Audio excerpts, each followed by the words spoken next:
স্বাগত আরেকবার, দেখছেন এডিটর স্পিক। বিএনপির স্থায়ী কমিটির বেশিরভাগ সদস্য নিষ্ক্রিয়। ১৯ জনের এই কমিটির ৬ জন অসুস্থ, কারাগারে ২ জন দীর্ঘদিন বিদেশে তারেক রহমান।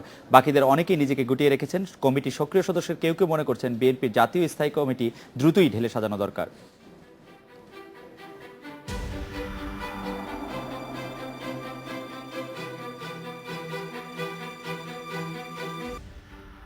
বিএনপির সর্বশেষ স্থায়ী কমিটির বেশিরভাগ পুরনো ও বয়োজ্যেষ্ঠ সদস্য।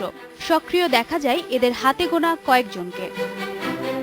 ডক্টর আরে গনি দীর্ঘদিন ধরে হৃদরোগে ভুগছেন। অসুস্থতার কারণে অনেকটাই আড়ালে চলে গেছেন বেগম সারোয়ারি রহমান, এম শামসুল ইসলাম এবং ব্যারিস্টার জমির উদ্দিন সরকার।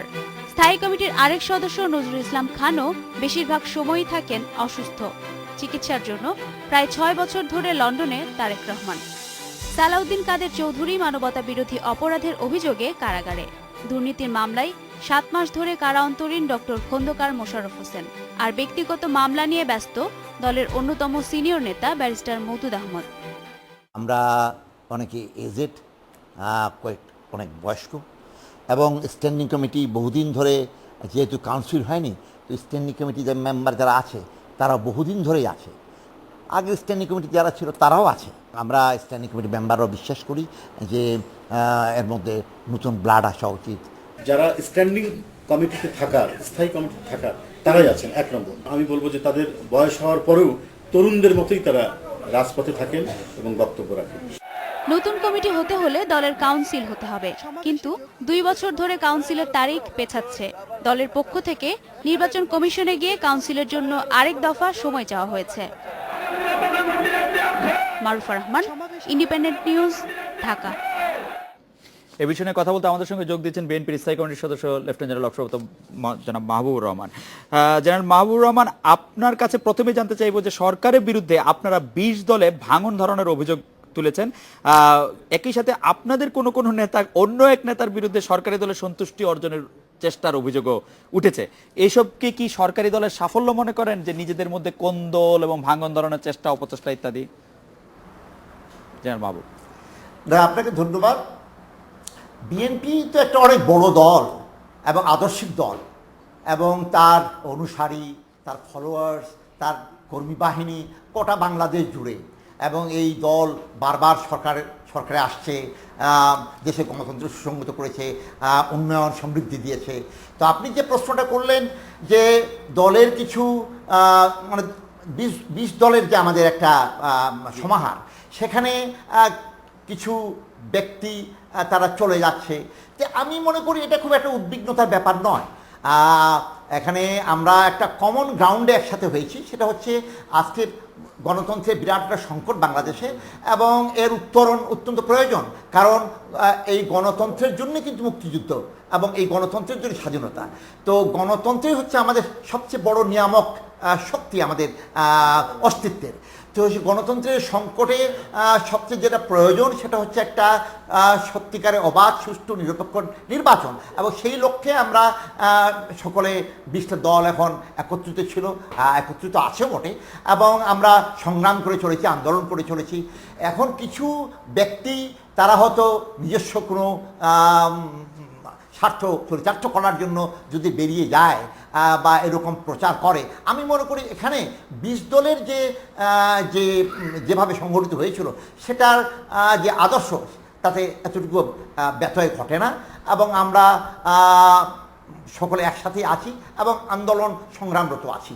জেনারেল মাহবুব, সংবিধানের ১৬শ সংশোধনী বাতিলের দাবিতে আগামীকাল ২০ দল হরতাল আহ্বান করেছে। যে সরকারের মানে লেজিটিমেসি আপনারা স্বীকার করেন না, সেই সরকারের কাছে এই ১৬শ সংশোধনী বাতিলের দাবিতে হরতাল করার কতটা যুক্তিসঙ্গত হলো? এর আগে আপনারা এই সরকারের বাজেট পেশ এবং অন্যান্য বিষয়গুলি নিয়ে কথা বলতেই রাজি হননি। সেই বিবেচনায় আপনার কাছে জানতে চাইছি, আগামীকাল হরতাল ডাকাটা বাতিলের দাবিতে কতটা সঙ্গত হলো?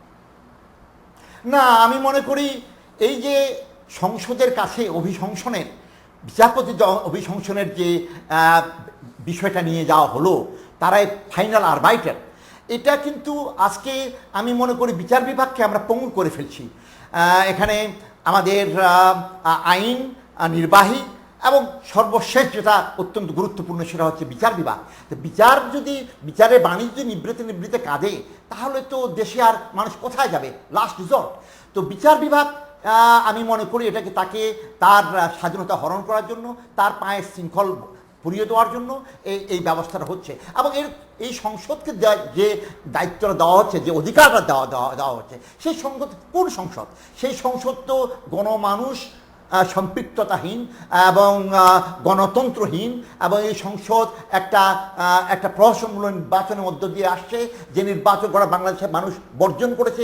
সেই সংসদের সদস্যদের আমি সবচেয়ে যারা সম্মানজনক, যারা সবচেয়ে বেশি আমি মনে করি শ্রদ্ধার পাত্র, এবং যারা বিচার দেয়, এবং আমি মনে করি সবচেয়ে বড় বিচারক হচ্ছে বিধাতা, তারই প্রতিভু হয়ে তার বিচার এখানে করে।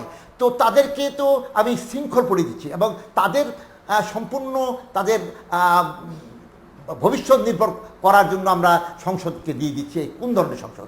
এখানে নিশ্চয়ই আমি মনে করি এটা অত্যন্ত গুরুত্বপূর্ণ, যেখানে গোটা জাতি আজকে এই অভিশংসনের বিরুদ্ধে দাঁড়িয়েছে। এমনকি বড় বড় যারা আইনি ব্যক্তি আছেন, সেখানে আমি বিশেষ করে নাম করব ব্যারিস্টার রফিকুল হকের কথা, সেখানে আমি নাম করব ডক্টর কামালের কথা, এবং পেশাজীবী সমাজ, গোটা রাজনীতি অঙ্গন, সিভিল সোসাইটি, তারা সকলেই এটার বিরুদ্ধে কথা বলছে। কারণ এটা অত্যন্ত গুরুত্বপূর্ণ একটা বিষয় আমাদের জাতির। সেজন্য আমি মনে করি আমরা এর আগেও অনেকগুলো কর্মসূচি নিয়েছিলাম। আমরা যেমন এই অভিশংসনের জন্য আমাদের আরও কর্মসূচি হয়েছে দলের, কিন্তু সেখানে আমরা দেখছি যে না, সরকার তো তাদের মতোই করেই তাদের যে এজেন্ডা সেটা বাস্তবায়ন করে চলেছে, এবং শেষ পর্যন্ত তারা আইনে নিয়ে গেছে, এটা সংসদে নিয়ে আসলো। এরপরে তো আর আমরা চুপ থাকতে পারি না, তাই জনগণের চাপে আপনারা আশা করছেন গণতন্ত্রের রক্ষায় আমরা এই হরতালে গিয়েছি। জেনারেল মাহবুব, আপনারা আশা করছেন যে এই হরতালের মাধ্যমে সরকারের সিদ্ধান্তের কোনো পরিবর্তন? জেনারেল মাহবুব, আপনি আশা করছেন এই হরতালের মাধ্যমে সরকারের সিদ্ধান্ত পরিবর্তন হবে? ধন্যবাদ আপনাকে। আমি এইভাবে বলতে চাবো যে এই হরতালের মাধ্যমে সরকার যদি পরিবর্তন আসে, শুভবুদ্ধির উদয় হয়, এবং তারা যদি এর একটা ইতিবাচক বিষয় নিয়ে আমাদের সাথে আলোচনা করে, আমি মনে করি এটা তাদের মঙ্গল, আমাদের মঙ্গল, জাতির মঙ্গল, এবং বিচার বিভাগের মঙ্গল। জেনারেল বাবু, একটি বিষয় আপনাকে একটু মনে করে দিতে চাই যে 5ই জানুয়ারির পর দল গুছানো, জনসম্পৃক্ত হওয়ার পর মাঠের আন্দোলনে নামার কথা ছিল, একই সাথে বিদেশ নির্ভরতা কমানোর ইঙ্গিত ছিল। আগামীকাল হরতালের আগে আপনারা এসব লক্ষ্যের কতটা অর্জন করেছেন? মোটা দাগে কয়েকটা বিষয় যদি আপনার নজরে আনি, যে বেগম খালেদা জিয়া কয়েক দফা সভা করলো, এখনো ছাত্রদল সংস্কার হয়নি। ঢাকা মহানগর কমিটি 2 মাসে করা সম্ভব নয় বলে সাফ জানিয়ে দিয়েছেন মির্জা আব্বাস। আমরা বলছি যে জনসম্পৃক্ততার বিষয়টি এই হরতালের আগে কতটা লক্ষ্য অর্জিত হয়েছে আপনাদের? না, আমি আপনাকে এইভাবে বলতে চাবো যে আমি বলবো না যে সম্পূর্ণ সর্বাঙ্গ সুন্দর হয়ে আমাদের অ্যাচিভ হয়েছে, কিন্তু আমরা অনেক দূর এগিয়ে গেছি। আমরা দলকে সুসংগত করার প্রক্রিয়া আছি, সুসংগত হচ্ছে, এবং আমাদের শীর্ষ নেতৃত্ব থেকে শুরু করে সকলেই আমরা গণসম্পৃক্ততাকে সবচেয়ে গুরুত্বপূর্ণ দিচ্ছি।